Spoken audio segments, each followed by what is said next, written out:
이 성도는 세 사람의 존재의식을 가지고 살아가는 존재라고 말씀을 드렸습니다. 그래서 변화된 가치관, 언어와 행실로 우리는 살아가야 하고 또 살고 있다라고 말씀을 드렸습니다. 예수님을 믿고 거듭난 여러분들은 이렇게 변화된 가치관과 언어와 행실로 살아가는 주인공 되심을 믿으시기 바랍니다. 그러니 여러분의 일상에 틈을 타고 죄를 짓게 한 일들이 있다면 여러분의 거룩을 조금 타락시키는 그 사탄 마귀의 그러한 죄악들이 있었다면 여러분들이 돌아보시고 회개하고 다시 거룩한 삶을 살아가는 성도들이 되었으면 좋겠습니다.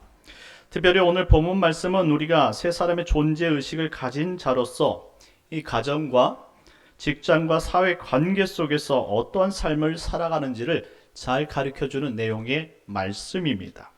그래서 첫째는 가정 속에서 아내와 남편의 관계를 말하고 있고요. 둘째는 이 자녀와 부모와의 관계를 말하고 있으며, 셋째는 세상 속에서 종과 상전, 직장의 상사와 직원과의 관계를 말해주고 있습니다. 이러한 오늘 사도 바울의 세 가지 카테고리를 통해서 오늘 말씀을 들을 때에 우리가 거룩한 성도의 삶이 무엇인지를 찾아서 그 의미를 생각해보고, 특별히 이 타산지석이란 말처럼 우리가 새겨듣고 우리 삶 가운데 그것이 적용될 수 있는 그러한 은혜의 시간이 되기를 예수님의 이름으로 축원합니다. 첫째, 아내와 남편의 관계입니다. 오늘 이 자리에 참석한 대부분의 성도님들은 한 가정의 아내이고 남편인 줄 믿습니다. 또한 아버지와 어머니신 분이라 생각이 되지요. 오늘 말씀을 가르치기 전에 이 부부에게 먼저 사랑을 확인하기 위해서 오늘 참석하신 여러분들에게 질문을 한번 해보도록 하겠습니다. 부부에 해당하는 사람입니다. 청년들은 대답하지 마세요. 미성년자들은 대답하지 마세요. 오직 결혼하신 분들, 부부, 남편이자 아내 되신 분들만 대답해 주시면 감사하겠습니다. 먼저 남편들에게 묻습니다. 이 자리에 오늘 아내가 참석하지 않아도 여러분들의 생각을 고백하시면 되는 겁니다. 남편이자 남자들에게 묻습니다. 여러분들은 아내를 진심으로 사랑하십니까? 아, 그래요? 조금 더 크게 해주시면 안 될까요? 지금 보니까 한 5분 정도 이야기한 것 같아요. 예. 다시 한번 우리 아내가 들을 수 있도록 여러분들이 대답해 주시면 좋겠습니다. 남편이자 남자들에게 묻습니다. 여러분들은 아내를 진심으로 사랑하십니까? 좋습니다. 아주 좋아요.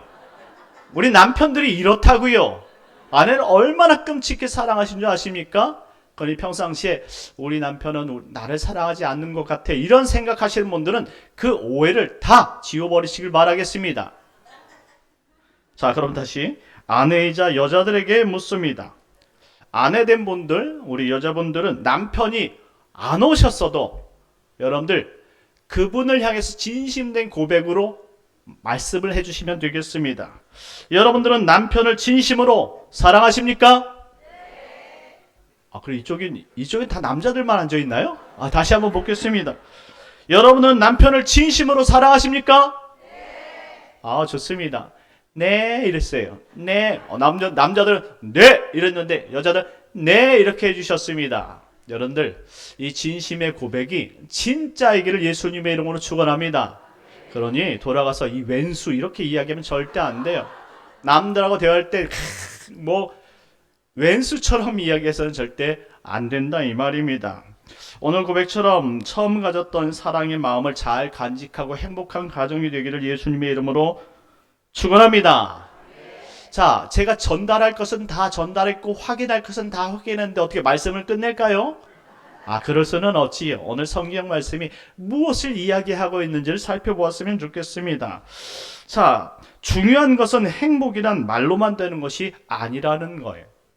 반드시 실천이 따라야 행복할 수 있다라는 것이죠. 그러니 부부가 서로에게 도리를 다할 때에 행복이 찾아오는 줄 믿으시기 바랍니다. 우리 22절, 23절 말씀인데요. 다 같이 한번 읽어보도록 하겠습니다. 시작. 아내들이여 자기 남편에게 복종하기를 주께 하듯 하라. 이는 남편이 아내의 머리 됨이 그리스도께서 교회의 머리됨과 같음이니 그가 바로 몸의 구주시니라. 아멘. 오늘 본문 말씀은 지금 아내들에게 남편을 위해 먼저 복종하라 라고 말씀하고 있습니다. 자, 남편에게 복종하라는 말씀이 기분 나쁘라 라고 들어서 그렇게 말씀한 것이 절대 아니에요. 자, 이렇게 먼저 아내에게 복종하도록 가르치는 것은 오직 하나님의 창조와 가정의 질서적 차원임을 성경이 말해주고 있는 것입니다. 사도 바울은 우리가 읽었던 23절 말씀에 남편이 아내의 머리됨이고 더 나아가 몸의 구주가 된다라고 말씀합니다. 이는 이 땅의 여성들이 잘못된 오해를 하지 않도록 지금 전제를 담아두고 있는 거예요. 부부는 그리스도께서 교회의 머리됨과 같이 남편이 가정의 머리됨의 원리를 따른다라는 설명입니다. 이것을 질서라고 말하는 것이죠. 이 머리라는 단어가 케펠레, 케팔레 이런 단어인데요. 이는 대표성을 가진 이 가장을 의미하는 거예요. 교회 머리가 예수, 그러면 부부의 머리는 남편이라는 의미를 가리키고 있다는 말씀이죠. 그러니 이는 하나님께서 정해두신 창조의 질서라는 사실을 전제 명시하고 있는 것입니다. 질서. 이 질서는 사물의 순서를 말합니다. 이는 영적인 순서가 있고 가정에도 이와 같은 순서가 존재한다는 사실을 말해주고 있는 거예요. 그러니 모든 만물을 하나님의 원리대로 창조하신 이 창조되어진 세상에는 질서가 존재하는 줄 믿으시기 바랍니다. 이 원리를 따르는 것, 그것이 바로 하나님께서 부부의 원리를 말씀하시는 것과 동일한 것입니다. 그러니 하나님의 창조 질서를 믿고 따르는 우리는 하나님의 말씀을 듣고 순종하는 사람이 되어야 되는 줄 믿으시기 바랍니다. 오늘 말씀에 불편함이 없었으면 좋겠어요. 오해와 곡해가 없었으면 좋겠습니다. 아내는 남편에게 복종하라고 말씀합니다. 이 복종이란 단어는 성경에서 두 가지 의미를 담고 있는데요. 이것은 조금 우리가 평상시 생각하는 그 복종과 그리고 순종, 이 단어 자체가 조금 다를 수 있음을 기억하시기 바랍니다. 성경적 의미를 찾는 거예요. 첫째, 이 복종에는 순종이라는 의미를 담고 있습니다. 순종은 휘파쿠오라는 단어인데요. 특별히 순순히 복종하다라는 뜻을 가지고 있습니다. 이는 종속관계에서 나타나는 자연적인 질서를 말하는 거예요. 종속관계. 예를 들어서 부모와 자녀 관계, 그리고 주인과 종의 관계, 사장과 직원과의 관계가 바로 이 질서 안에서 나타난 이 겸허히 받아들여야 될 그런 이 섬김의 질서가 이 바로 순종이라고 표현하는 것입니다. 자, 그리고 둘째는 이 복종이란 단어인데요. 복종은 히포타소라는 단어예요. 한마디로 남의 명령이나 의사에 그대로 따르는 것을 복종하는 것이다 라고 말합니다. 그런데 이는 종속적인 관계가 아니에요. 인격과 인격의 대등한 관계 속에서 나타나는 섬김의 질서를 성경에서는 복종이라는 거예요. 우리가 생각할 때 복종이라는 것은 한마디로 군대에서 이 상명하복, 한마디로 위에서 이 군인의 질서를 따라서 명령은 반드시 복종해야 된다라는 것이죠. 마음에 들지 않아도 따라야 된다라는 사실을 말해주고 있어요. 왜? 대등한 관계 속에서 이루어진 우린 공동, 대등한 생명체, 존중받은 생명체이지만 그 관계가 특별한 관계 속에서 이루어진 존재이기 때문에 반드시 명령을 따를 때 질서가 존재한다는 거예요. 이것이 우리에게 참 중요한 의미인데요. 예를 들어서 남편과 아내가 그렇다는 거예요. 그래서 왜 복종이라는 말을 썼느냐? 동등한 관계예요. 하지만 우리는 누군가 이 질서를 만들기 위해 따르지 않으면 질서는 파괴되는 것이죠. 그러니 복종하라는 거예요. 근데 순종은 다릅니다. 순종은 자연적인 질서를 따르는 거예요. 당연히 부모와 자녀의 관계에 있어서 부모의 말을 자녀들은 따르는 거예요. 이게 순종입니다. 이것은 자연적인 원리를 말해주고 있어요. 그런데 복종은 달라요. 남과 남이 만나서 하나의 공동체를 이뤘어요.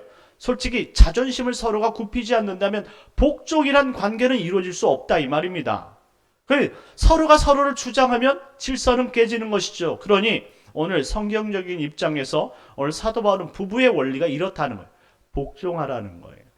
이는 교회의 머리됨이 그리스도와 같고 그리고 몸인 바로 우리가 바로 그리스도를 따르는 것과 같으니 우리는 그리스도를 순종하고 따르는 것처럼 가정 내에서 이 권위를 남편에게 두고 남편의 말을 따르는 것이 아내됩니다 라고 설명하는 것입니다. 이해가 되십니까? 그러니 우리가 이 교회 내에서 이처럼 가정 내에서 이처럼 서로가 서로를 잘 섬기되 먼저 가장인 남편을 잘 받들고 섬길 때 질서가 있는 것이고 행복함이 유지될 수 있다는 사실을 말해주고 있는 것입니다. 또 교회 내에서도 마찬가지입니다. 여러분 생각해 보십시오.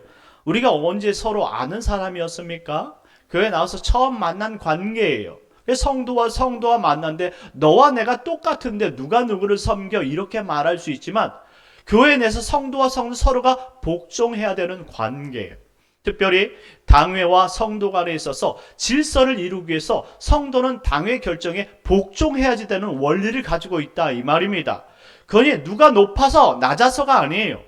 하나님께서 만든 이 공동체의 원리가 행복하게 유지하기 위해선 하나님께서 정해 주신 그 질서를 따르는 것이 바로 원리이고 그것이 복종이라는 말씀입니다. 그러니 기분 나빠하지 마십시오. 부부간의 대등한 관계가 맞습니다. 하지만 하나님은 이 남편을 부부의 가장으로 세웠다는 그 원리를 설명해 주면서 따르라 라고 말씀합니다. 우리는 하나님의 말씀을 따르는 건 너무나 기가 차게 잘 따르지 않습니까? 이처럼 하나님이 말씀하신 내가 정말 마음속에 여태까지 살아왔는데 남편이 남편 같지 않다고 느껴지는 그 순간에도 우리는 그 남편 앞에 하나님의 말씀대로 순종해서 따라야 하는 그러한 원리가 존재한다는 사실을 기억하시기 바랍니다. 그러니 오늘 사도 바울이 아내에게 말씀하기를 남편에게 복종하기를 주께 하듯 하라 하신 말씀을 곡해해서 듣지 마시고 주님을 섬기듯이 남편을 섬기시길 예수님의 이름으로 축원합니다. 남편을 사랑하십시오. 그리고 남편을 존경하십시오. 그것이 하나님의 창조의 원리인 거예요. 그러니 새겨 들으십시오.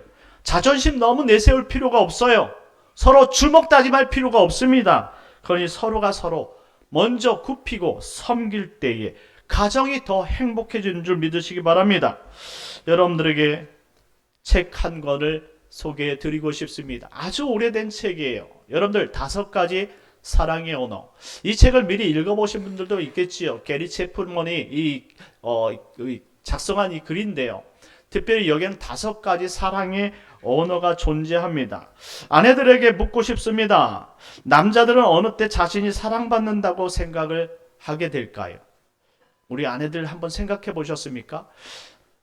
나는 정말 사랑한다고 다 잘해주는데 남편은 내가 자신을 사랑하지 않는 것처럼 생각할 때가 있지 않습니까? 남편이 분명 불평불만이 많을 때가 있어요. 다 들어주는데 왜 불평불만이 많을까요? 사랑하는 방법이 다르기 때문에 그래요. 남자가 사랑하는 방법, 여자가 사랑하는 방법이 다르다 이 말입니다. 근데 먼저 성경에서는 여자가 남자를 사랑하는 방법을 알아야 된다는 거예요. 그래서 복종의 원리를 가지고 온 것입니다. 그런데 이 게리 채플만의 5가지 사랑 언어에 보니까 남자가 사랑한다고 느끼도록 되어져 있는 언어가 있다 이 말입니다. 그것이 무엇인지 아십니까? 바로 인정의 말이에요. 인정. 우리 여성도들은 따라서 해보겠습니다. 남편을 인정하자. 다시 한 번만 이야기하겠습니다. 다시 한번 따라해 주세요. 남편을 인정하자. 그래요. 이게 필요한 거예요. 남편이 어떤 위치에 있든지 어떤 모습이든지 남편의 말을 존중해 줄 때 남편은 아내가 자신을 사랑한다고 느끼게 돼 있다 이 말입니다. 그러니 중요한 것은 다 같이 내 마음을 준다고 해서 사랑한다고 생각하는 것이 아니에요. 자, 남편도 여전히 여러분들 사랑해요. 사랑한다고 다 고백하잖아요. 그런데 여러분들 생각할 때 아니야, 사랑 안 해. 이렇게 이야기하는 이유는 남편도 아내를 사랑하는 방법을 모르기 때문이라는 말이에요. 먼저 아내가 남편을 사랑하는 방법을 알아야 되는데 5가지 언어가 있는데 남편은 딱 한 가지, 인정해주는 것. 남편의 말을 인정해주고 존중해주는 그 사실 그 자체만으로 남편은 자신이 사랑받고 있다라고 생각하는 거예요. 제가 이 책을 읽고 나서 얼마나 그렇구나. 이 책은 우리 남녀노소 불문하고 모두가 읽어야 되는 참 좋은 책이구나. 이것을 읽지 못해서 우리가 남자의 사랑하는 방법, 여자의 사랑하는 방법을 몰라서 서로 싸우는 일이 얼마나 많고 오해하는 일이 얼마나 많습니까? 서로가 생각이 틀리니까 서로가 그것을 좁혀가기 위해서 무엇인가 배우고 알아가야 한다라는 것입니다. 그러므로 결혼한 아이들이 남편에게 복종하고 사랑하는 방법은 지금 주님을 따라 복종하던 남편의 말과 행동을 존중해 주는 것. 기억하십시오. 아무리 여러분의 남편이 지금까지 봤을 때 다른 남편과 비교될 때 너무나 부족하다고 할지라도 존중해 주는 이 한마디가 남편의 길을 살리고 남편이 아내로부터 사랑을 받는다는 그 느낌을 가지게 한다는 사실을 기억하시길 바랍니다. 그러니 복종하시란 말이에요. 남편의 말을 귀 기울여 듣고 한번 그래요. 당신을 믿어요. 이 말이 얼마나 좋습니까? 당신은 강한 사람이에요. 당신은 귀한 이 가정의 가장이에요. 이런 말, 인정해주는 말이 남편을 바꾸고 그리고 가정을 행복하게 만드는 그러한 원리라는 사실을 기억했으면 좋겠습니다. 자, 이제 남편들에게 묻겠습니다. 남자들만 한번 읽어보겠습니다. 25절 말씀인데요. 25절 말씀 다 같이 읽겠습니다. 시작. 남편들아 아내 사랑하기를 그리스도께서 교회를 사랑하시고 그 교회를 위하여 자신을 주심같이 하라. 아멘. 자, 다시 한번 남편들에게 묻습니다. 아멘으로 크게 화답해 주시면 감사하겠습니다. 여러분들이 아내를 사랑하기를 그리스도가 생명 바쳐 사랑해 주신 것처럼 여러분의 생명을 바쳐 끝까지 아내를 사랑하기를 다짐하십니까? 다짐하십니까? 이렇게 씩씩해요. 이렇게 씩씩합니다. 우리 남편들이 우리 목포 영락교회 여성도들을 얼마나 사랑하시는지 느껴지십니까? 그래요. 이렇게 사랑하는데, 이렇게 금실이 좋은데, 서로가 사랑하기로 다짐하는데 못해줄 것이 무엇이 있겠습니까? 자, 그러니 그런 끝까지 아내를 사랑할 수 있는 우리 남편들 되시길 예수님의 이름으로 축원합니다. 우리 28절 말씀 다 같이 한번 읽어볼까요? 28절입니다. 시작. 이와 같이 남편들도 자기 아내 사랑하기를 자기 자신과 같이 할지니 자기 아내를 사랑하는 자는 자기를 사랑하는 것이라. 아멘. 분명 성경 말씀에 이르기를 남편들도 아내 사랑하기를 자기 자신을 사랑하는 것 같이 사랑하라 말씀하고 있습니다. 여기는 상호 존중이 분명히 담겨 있고 특별히 아내를 어떻게 사랑해야 되는지를 지금 논하고 있습니다. 그렇다면 남편이 아내를 사랑하는 것은 어떻게 사랑해야겠습니까? 자, 아내가 남편 사랑하는 것은 존중의 말, 인정하는 말 그 자체가 남편의 길을 살리고 남편을 사랑하는 언어가 된다고 말씀을 드렸어요. 그렇다면 우리 남편들은 아내를 어떻게 사랑할 때에 우리 아내들이 사랑받는다고 생각을 할까요? 물어보셨습니까? 여러분들 평생을 함께 살아온 아내들에게 한번 내가 어떻게 사랑해주면 사랑하는 줄 믿겠어? 알겠어? 물어보신 적이 있어요? 서로 이런 것들은 물어보지 않고 서로가 사랑한다라고 그 처음 결혼했을 때 그 고백만 믿고 사는 거예요. 그러니 점점 틈이 벌어지기 시작하고 오해가 생기고 싸우기도 하는 것이죠. 그러니 좀 배워야 되는 것입니다. 자, 아까 언급해드렸던 이 5가지 사랑의 언어, 이 책에 보게 되어지면 이 사랑의 언어가 5가지가 기록이 되어 있는데 첫째가 인정하는 말, 남편을 사랑하는 말입니다. 그리고 두 번째가 함께하는 시간, 그리고 셋째가 선물, 네 번째는 봉사, 그리고 5번째는 스킨십이라고 말합니다. 이 모든 것 5단어가 우리가 인생으로 부부로 사랑함에 있어서 사랑의 이 결정하는 단어의 내용들이 다 담겨 있다 이 말입니다. 자, 남편은 인정하는 말, 존중하는 말이면 다 됐어요. 그렇다면 우리 여성도들, 아내들은 어떤 언어가 그들을 사랑하게 하고 사랑받고 있다는 사실을 가르쳐주는 언어가 될까요? 놀라지 마십시오. 아내들은요, 이 모든 것을 해줄 때 사랑받는다라고 말한다는 거예요. 남편은 단지 존중해주고 인정해주고 밥만 잘 차려주면 되는데 아내들은 그것으로 만족이 안 된다고 합니다. 그래서 연구와 심리학자들이 연구한 결과 이 5가지를 다 해주었을 때 사랑받는구나 라고 생각한다는 거예요. 억울하지 않습니까? 그런데도 여러분들이 아내를 정말 이해하고 사랑하기 위해선 배워야 한다는 거예요. 그래서 우리는 아내를 인정해주는 말을 할 필요가 있어요. 정말 오늘 하루도 수고했지? 라고 이야기해주는 것이고, 그리고 수고해서 끝나는 것이 아닙니다. 집에 돌아왔으면 그냥 TV 틀고 TV만 보는 것이 아니라 함께하는 시간이 필요해요. 그리고 저녁 식사가 끝나면 어떻습니까?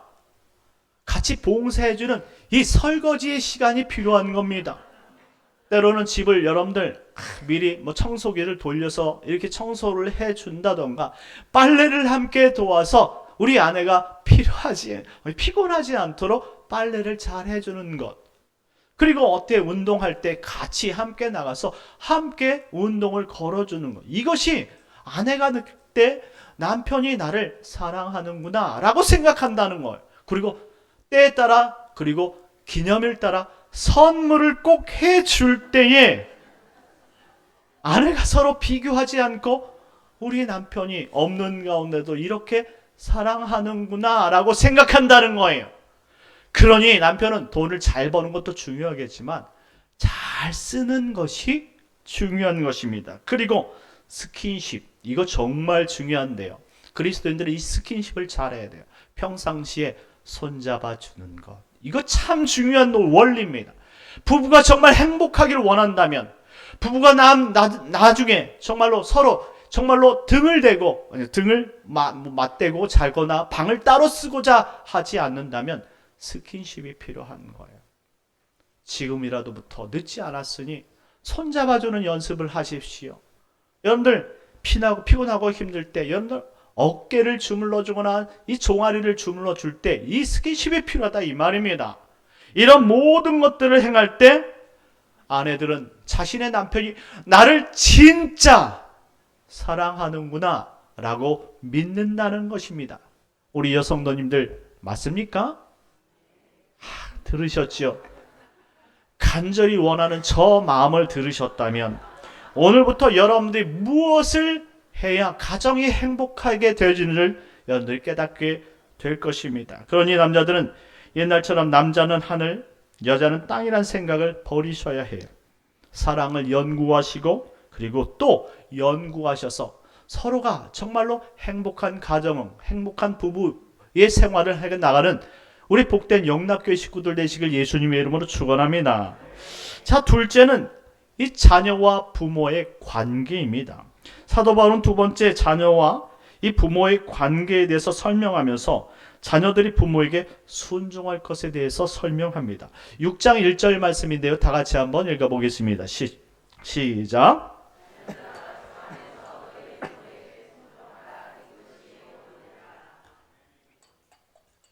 자녀들아, 주 안에서 너희 부모에게 순종하라. 이것이 옳으니라. 이렇게 설명한 것은요. 오늘 부부에 대해서 설명하고 바로 이어서 이 부모와 이 자녀들에게 설명하지 않습니까? 초대교회의 생각을 해볼 필요가 있어요.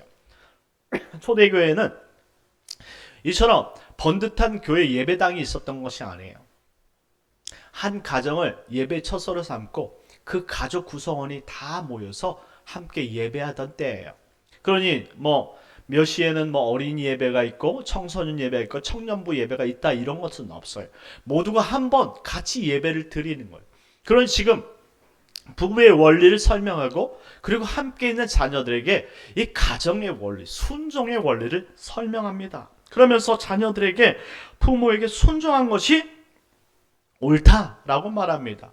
이 순종이라는 것은 필연적인 관계, 주종의 관계에서 일어나는 그런 원리라고 설명을 드렸지요. 그렇습니다. 우리가 당연히 해야 될 순리가 있는 거예요.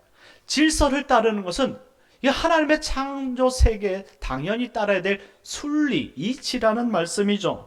가정에 이와 같은 질서가 존재하는데 아내와 남편에게도 존재하고 부모와 자녀 간에도 존재하는 거예요. 아내와 남편은 동등한 관계에서 만났기 때문에 가장된 남편을 복종하라 라고 말씀합니다. 그것이 하나님의 섭리라는 거예요. 내가 그렇지 않을 수도 있지만 내 스스로를 낮춰서 섬기는 것, 복종의 의미가 사랑이라고 말해요. 그래서 섬기는 것, 그리고 존중하는 것, 그리고 인정하는 것, 이게 남편을 사랑하는 방법이라고 설명을 드렸어요. 그렇다면 자녀들은 어떻게 되느냐? 바로 순리를 따라 잘 섬기는 거예요. 이런 순리를 따르면 하나님께서 복을 약속해 주셨는데 바로 2절 말씀입니다. 우리 2절 말씀 다 같이 읽겠습니다. 시작. 내 아버지와 어머니를 공경하라. 이것은 약속이 있는 첫 계명이니 아멘. 내 아버지와 어머니를 공경하는 것은 당연한 것인데 여기에다 약속을 두셨다라고 설명합니다. 놀랍지 않습니까? 이것이 정말로 하나님께서 우리에게 주신 보너스라는 거예요. 너무나 귀한 거예요. 3절 말씀처럼 이로써 내가 잘되고 땅에서 장수할 것에 대한 약속을 담아두셨다라는 것이죠. 왜? 부모를 공경하는 것이 당연한 것인데 왜 하나님은 이 부모를 공경하며 장수의 약속을 허락하셨느냐? 이 말입니다. 여기에 하나님께서 우리에게 주신 10계명의 원리가 담겨져 있는 거예요. 자, 이 땅에는 우리 육의 부모가 존재하듯이 그리고 영의 부모 역시 존재한다는 사실을 말씀해 주고 있는 거예요. 육의 부모를 잘 섬기듯 그 섬김의 원리를 따라서 영의 부모인 하나님 아버지를 섬기게 하는 원리가 가정에 담겨 있다라는 말이에요. 그래서 10계명이 여러분들 1계명부터 4계명까지 여러분들 대신관계 계명이라고 말하지 않습니까? 하나님을 섬기는 방법. 그리고 5계명부터 10계명까지 대인관계의 계명이라 말하지 않습니까? 아버지와 인간을 잘 섬기는 법. 왜 하나님 아버지를 섬기는 법? 왜 인간의 부모를 섬기는 법을 따로 주셨을까요? 하나님 섬기는 법이 인간의 섬기는 법과 같고 인간을 섬기는 법이 하나님 섬기는 법과 같다는 원리를 가르쳐 주기 위함이라는 거예요. 그러니 우리가 이 땅에서 부모를 공경하듯이 하나님 아버지가 존재한다는 사실을 믿음으로 인식하고 그리스도인들은 하나님 아버지를 그처럼 섬기라고 말하는 거예요. 단지 여러분들 인정. 남자들이 원하는 것은 존중이라고 말씀드렸지요. 존중이 뭡니까? 예배하는 거예요. 하나님의 존재를 인식하고 그분을 인정해 드리는 것. 이것을 예배라고 표현하는 것이죠. 그러니 자녀가 아버지를 공경한 것을 이 땅에 바르게 섬기고 아버지의 말씀을 잘 듣고 부모의 말씀을 잘 따라 행하는 것처럼 우리가 영적인 하늘 아버지가 있음을 알고 그분을 우리가 인정하고 존중하고 예배할 때에 하늘의 복이 있다는 사실을 원리로 가르쳐 주신 거예요. 그러니 하나님께서 하늘의 원리신 이 하나님 아버지를 섬기면 영생을 내려주듯이 이 땅의 부모를 섬기는 자에게 똑같이 장수의 복을 주신다는 약속임을 기억하시기 바랍니다. 여러분들 21세기에 건강이 그렇게 중요합니다. 그래서 사람들은요, 자기 관리를 하기 위해서 오래 살기 위해 운동을 하고요, 좋은 것을 찾아 먹고요, 그리고 또한 좋은 약을 복용하기까지 합니다. 그래야 오래 산다고 생각해요. 그런데 하나님께서 우리에게 장수하시는 법을 먼저 알려주셨어요. 그것은 다른 원리가 아니라 하늘 아버지를 공경하듯 이 땅에 우리 육의 부모를 공경하는 그 자체가 약속 있는 첫 계명처럼 우리에게 장수의 축복을 허락하신 줄 믿으시기 바랍니다. 그러니 세상 사람들의 원리와 예수 그리스도를 믿고 따르는 하늘 아버지를 섬기는 이 땅의 그리스도인의 원리는 다른 거예요. 하나님은 하늘의 방법을 따라 살면 많은 사람들이 너희는 왜 이렇게 늙지도 않아? 여러분들 우리가 창세기를 다뤘을 때에 이 야곱의 아들들이 다 야곱과 함께 여러분들 이 요셉이 거했던 애굽으로 이주해 갑니다. 이주해 갈 때에 이 야곱이 그때 130세가 넘었는데 이 야곱을 보았던 이 50세의 이 바로가 이제 죽기 직전에 이 야곱을 보면서 이야기합니다. 당신은 올해 춘추가 어떻게 되십니까? 라는 거예요. 나 얼마 선조들에 비해선 정말로 미약한 세월을 살았으나 내 나이 130세라는 거예요. 놀래버렸지요. 나는 이제 50세 사는데 어떻게 당신은 100세가 넘어서 이렇게 건강하게 청춘을 살 수 있습니까? 왜 그렇습니까? 하늘의 원리를 따르는 사람들에게 복이 오늘도 예수를 믿는 모든 그리스도인들에게 흘러내린다는 사실을 기억하시기 바랍니다. 그러니 기억하십시오. 하나님을 잘 섬기는 것이 영원한 생명의 약속이 있는 것처럼 이 땅에 여러분의 부모를 잘 섬기는 것이 이 땅에 장수의 약속이 있음을 기억하시길 바라겠습니다. 마지막 셋째, 종과 상전의 관계입니다. 사도 바울은 세 번째로 종과 상전에 순종하라고 권면합니다. 5절 말씀 다 같이 읽겠습니다. 5절입니다. 시작! 종들아 두려워하고 떨며 성실한 마음으로 육체의 상전에게 순종하기를 그리스도께 하듯 하라. 아멘. 자, 종들아. 이 종은 둘로스라는 단어입니다. 둘로스는 영어로 슬레이브예요. 노예를 뜻하는 것이죠. 노예의 주권은 노예 자신에게 있는 것이 아니라 그를 산 주인에게 있다 이 말입니다. 그 상전에게 잘하는 것은 필연적이고 당연한 것 아닙니까? 이런 주종의 관계에 있을 때 순리를 따라 순종하는 것 당연하다라는 거예요. 자신 스스로가 노예가 되길 원해서 노예가 된 사람은 없을 거예요. 어떤 형편에서 억울하게 노예가 됐다 할지라도 하나님 말하기를 창조의 질서의 원리를 따라 순종할 것에 대해서 말씀해 주고 있습니다. 이것은 또 사회관계의 영역 속에서 우리에게 말씀하시는 것 같아요. 여러분들은 분명히 직장을 다니시기도 하잖아요. 사장님과 직원의 관계는 이것은 바로 이 주종의 관계, 당연히 따라야 될 순리란 말입니다. 이것을 순종하라 라고 말하는 것입니다. 대등하다고 여러분들 우리가 내가 조금 더 높네, 내가 조금 더 낫네 이렇게 이야기할 수 없어요. 대등한 원리 속에서 복종하라고 오늘 성경은 이야기하고 있고, 그리고 종속적인 관계, 주종의 관계에서는 그 원리를 따라 순종하는 것이 마땅하다라고 말하고 있습니다. 이것이 그리스도인의 처세술이고 그리스도의 관계입니다. 그러니 하나님은 이런 원리를 따라서 그 원리에 녹아져 들어갈 때에 그 공동체가 행복해질 수밖에 없고 그 공동체가 더욱더 부흥하고 건강해질 수밖에 없다라고 말합니다. 그래서 오늘 마지막 결론 부분에 6절과 7절 이렇게 말하는데요. 우리 다 같이 말씀을 읽도록 하겠습니다. 시작! 눈가림만 하여 사람을 기쁘게 하는 자처럼 하지 말고 그리스도의 종들처럼 마음으로 하나님의 뜻을 행하고 기쁜 마음으로 섬기기를 주께 하듯 하고 사람들에게 하듯 하지 말라. 아멘. 그리스도인으로서 학교에서나 직장에서나 내가 속한 어떤 공동체에서든지 최선을 다할 것을 명령하고 있는 것입니다. 정직하고 바르게 행하십시오.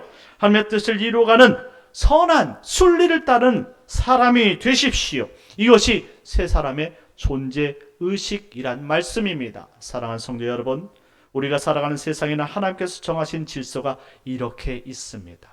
부부에도 그리고 부모와 자식 간에도 세상 속에서도 이와 같이 존재한다는 사실을 우리가 기억한다면 우리가 이것을 지킬 때 우리는 거룩한 성도의 삶을 산다라고 이야기할 수 있는 것입니다. 그런 차원에서 우리는 오늘도 주어진 환경 속에서 그리고 한 주간의 삶 속에서 12월 한 달 동안의 모든 계획된 삶 속에서 이런 창조 질서의 원리를 따르는 복된 성도님들 되어서 하나님 앞에 칭찬받는, 그리고 여러분들이 속해 있는 가정과 그리고 직장과 공동체가 부흥하고 행복한 데 이바지하는 복된 성도님들 되시길 예수님의 이름으로 축원합니다. 하나님 감사합니다. 오늘 이처럼 우리가 하나님의 말씀을 들었습니다. 하나님께서 세상 가운데 가정 가운데 심어두신 이 섬김의 원리를 따라서 우리가 하나님 아버지 최선을 다해 복종하고 순종할 때에 아버지 우리가 속한 아버지 모든 공동체가 하나님의 뜻대로 행복해지게 하여 주옵소서.